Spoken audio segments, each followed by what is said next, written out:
Hello, this is Joshua Schmidt coming back to you with another episode of the Nerd Assassin podcast. On this episode of Financial Friday, we're looking at Chapter 6 of The Wealth of Nations. I'm trying to go through some of these early foundational economics books to really get down to first principles, because I feel like a lot of people have very strong opinions on what we should do in economics and with financial policies without really understanding the first principles. And Adam Smith is the original for economics. So today we're going to look at Chapter 6, titled Of the Component Parts of the Price of Commodities. And the main claim that I got out of this chapter from Adam Smith was that the price of commodity consists of three parts: labor, profits of stock, and the price of land. So if you look back at early society, what he calls the rude state of society, the price of a good, the price being, like we talked about in the last few chapters, how much labor it can exchange for. The price of a good is entirely what labor it takes to produce. So if you're thinking about hunting, for example, in early societies, if a beaver takes 2 hours, takes twice as long to get as harvesting a deer, you're going to be able to exchange one beaver for 2 deer. So we're looking at the amount of time would go into the price of this good as far as how much the labor is worth. But we're also talking about how hard it is to do. So if something is an easy 4 hours, that's not going to be the same as spending a hard 4 hours. And also another thing to factor into this wages, this price of labor, is how uncommon the skill is, or the ingenuity it is that it takes is uncommon. And sometimes the compensation for this really doesn't only accounts for the amount of time it takes to acquire the skill. So if it's hard for me to learn the skill, I might have put a year into learning it, and now I'm paid more for it, but really you're just compensating me for that year that I had to put in.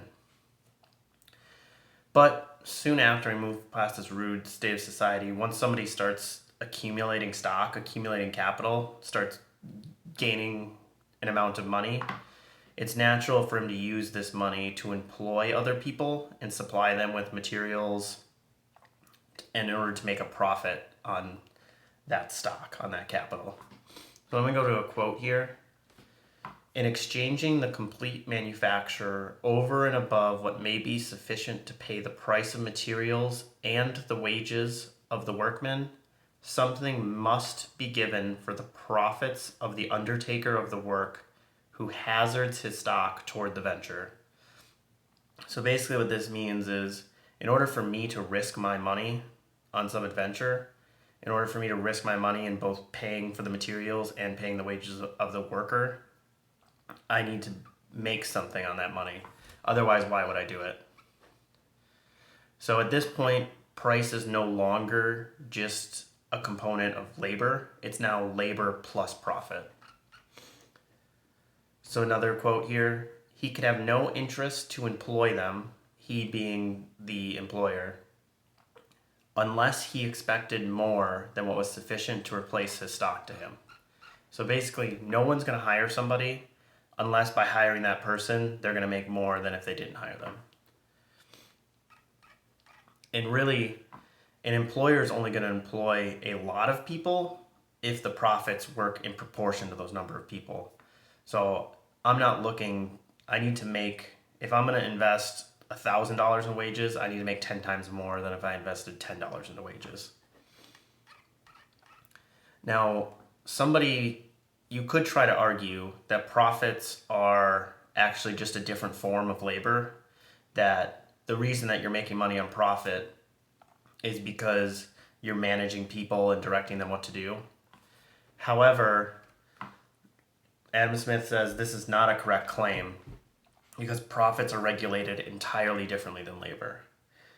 The amount of profit that I get isn't in proportion to the amount of labor or the amount of skill that I put in. It's actually more regulated by the amount of capital that I put in.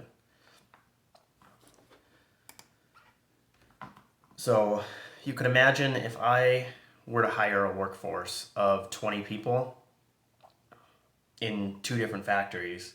In one factory, all the materials and all of the tools that I need to give them were super cheap, but in the other place, they were super expensive. So let's say in one, I'm giving them seashells and a thread, and they just need to punch a hole in the seashells and put a string through it. And in the other, I'm doing the same thing, but I'm using some sort of jeweled thing. They need to punch a hole in it and put a string through. It takes me the same amount of hardship and quantity of labor to manage either 20 sets of people. However, I expect to get way more in my profits because the materials are so more expensive. So here you can kind of break that proportion that it's really just labor. It's really just me managing people. And another way you can look at it is a lot of employers will hire somebody to manage those people. So they're not even directly managing them. And the amount that clerk is getting paid, even though it might be made a little bit more for trust, isn't really in proportion to the capital. Whereas the profit that he gets is directly in proportion to how much he invested, how much actual money he invested, not how much time he invested. Therefore, profit is altogether a different component than labor. So you can't just say profit's just a different type of labor. In reality, they're two different things. So now we have labor and profit that are going into the price of a good.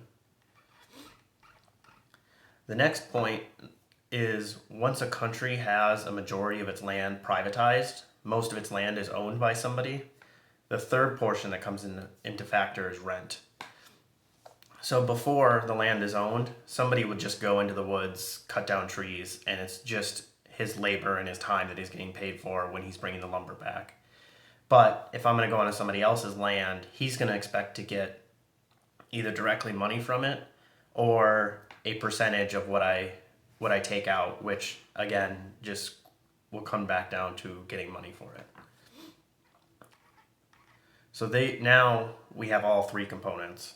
We're talking about rent of land, we're talking about profits and labor. So all three of these are all of the parts that go into the price of something. There are no other parts. And we need to make this point.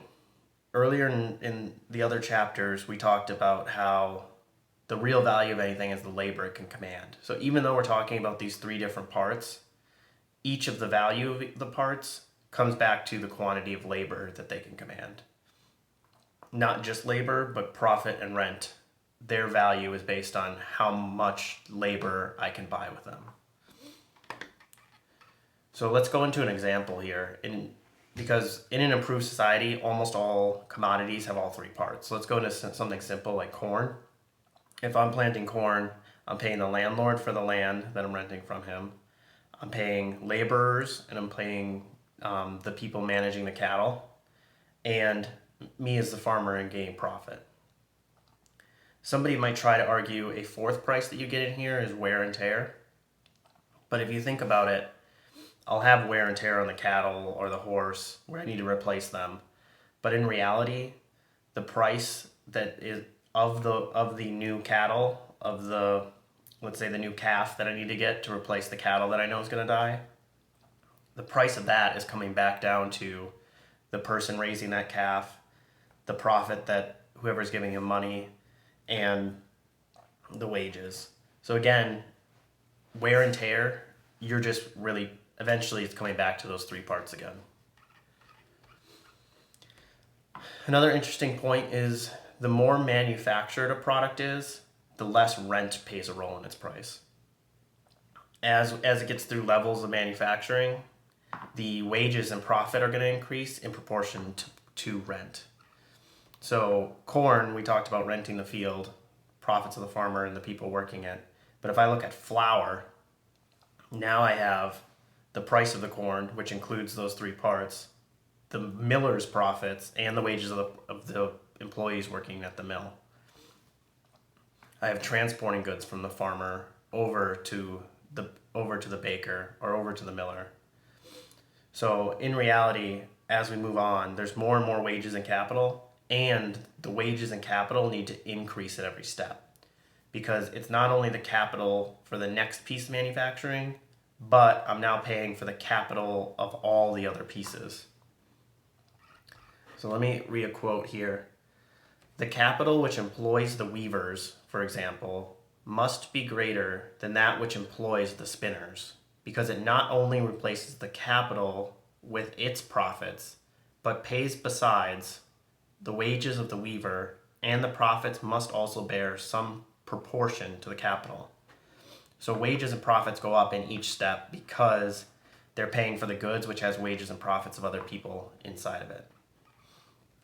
There are a few commodities out there that don't have all three parts, even in an advanced society. So one example where you'd only have labor and profit, but no rent of the land, might be fishing. If I'm going in the middle of the ocean, I'm not paying somebody rent to fish. Even fishing sometimes will have rent, like if I'm fishing out of a river, I need to pay somebody for that rent of quote-unquote land. But that's an example where you might only have labor and profit. And there's even a scarce few commodities which only have labor and don't have profit in them. So if I'm able to like walk the beach and pick up rocks and shells and then sell them, I'm only paying for my labor when I'm selling these commodities to somebody who's going to use them to make jewelry, for example. But everything eventually resolves into these three component pieces, because anything that I sell, after it pays the wages and the rent, everything left over is profit to somebody. And you can scale this up to the next level too. So as a nation, all of my produce as the nation of England comes down to these three parts and then is distributed among its members. So every part of GDP is profit, rent, and wages. There's nothing else that goes into GDP. The whole price of everything is distributed among society as one of these three. Let me jump into another quote here. I think this sums it up really well. Wages, profit, and rent are the three original sources of all revenue as well as of all exchangeable value. So another piece that somebody might pull out as like, what about this? How does this make these three parts? Is interest on money borrowed? But really that interest still breaks down to all three parts. It's either going to be part of the profits shared with the lender. So I'm using your capital and then we're kind of splitting profits. Or the person who borrowed it is going to have to pay it with some other source of revenue, which is going to break down into those three parts again. Here's another quote. Interest of money is compensation which the borrower pays to the lender for the profit which he has the opportunity of making by the use of money. So you can just think of interest as a portion of profit, because it regulates itself the same way that profit does. It is the amount of capital, and we're just going to split into risking it on this venture. Taxes, salaries, pensions, annuities, everything is paid by these three components. Sometimes these three components get mixed together when we're talking in common language. So for example, a farmer doesn't talk about the rent of his land, but instead merges it into the profit. Or he's also working with his hands and he doesn't count that as labor in his mind. Basically any like small self-employed person ends up mixing wages, profit, rent together in common language, but in reality it's actually all three parts. They're just all coming to him, so he doesn't have to think about it in different ways. So in today's society, in an advanced society, there are few commodities which labor alone makes up the price. So as a result, the annual produce of last year is enough to pay for even more labor than this year, because we've gained profit and rent money, so we could employ more people every year. If you were to put all of that money into more labor, it would need to increase drastically year over year. But in society, this isn't actually what happens. In every country, a lot of this is consumed by idle hands, people that aren't actually doing the labor. So the actual produce from year to year varies based on what percentage goes to the labor and which goes to the idle, which is usually a great proportion. So for it to grow isn't as simple as it just automatically grows every year. So again, the big portion to get out of this chapter is every price of a good, all the labor it can exchange for is broken into 3 parts: the wages of labor, profits of stock, and the price of land. There's no other parts, even for a country, that does not come down to those 3. Next chapter, we're going to look into natural and market price of commodities and how they compare to each other. So what is the real price based on those 3, and what does the market actually pay for it? Feel free to subscribe so that way you get notified. And if you want to continue the conversation, reach out to the Nerd Assassin on LinkedIn or Twitter. Thanks, guys.